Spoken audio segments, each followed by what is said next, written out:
বিএনপির মহাসচিব মির্জা ফখরুল ইসলাম আলমগীর বলেছেন, বিএনপি কখনো জনগণকে বিক্রি করে সম্পদ বানায়নি, বরং বাপ-দাদার জমি বিক্রি করে রাজনীতি করেছে।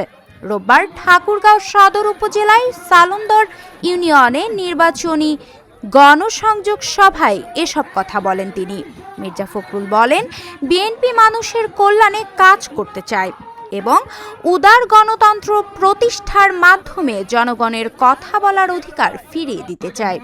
তিনি আরও বলেন, বিএনপি একটি পরীক্ষিত দল এবং ঠাকুরগাঁওয়ে বরেন্দ্র প্রকল্প সহ বিভিন্ন উন্নয়ন কাজের সঙ্গে জড়িত। জীবনের শেষ নির্বাচনে জনগণের ভোট পেলে সম্পূর্ণ কাজ শেষ করার অঙ্গীকার করেন তিনি। আমরা কোনোদিন আপনাদেরকে বিক্রি করে সম্পদ বানাইনি, আমরা রাজনীতি করে সম্পদ বানাইনি। আমরা আমাদের বাড়ি ঘর বাপ দাদার দেওয়া জমি জমা বিক্রি করে রাজনীতি করি। এটা স্বীকার করেন তো নাকি? তাহলে আমাদের কাছে আপনারা নিরাপদ থাকতে পারবেন। আমরা অন্তত আপনাদের আমানত নিয়ে খেয়ানত করবো না। ঠিক আছে ভাই, আমি বক্তব্য বেশি রাখবো না, আপনাদের কাছে আমার বক্তব্য বেশি রাখার দরকারও নাই। শুধু একটা কথা বলি, এই কিছুক্ষণ আগে এক ভাই আমাদের মহলার অ্যাসোসিয়েশনের বক্তৃতায় বললেন যে আরেকটা দল যে জামাত ইসলাম আছে ও ধর্মটাকে ব্যবহার করতেছে।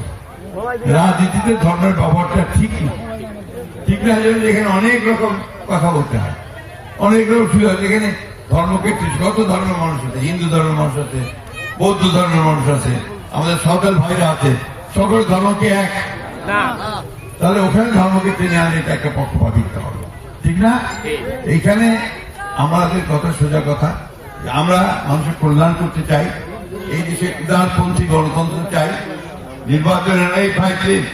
নির্বাচনের মাধ্যমে সরকার গঠন করতে চাই এবং মানুষের কথা বলার অধিকার দিতে চাই।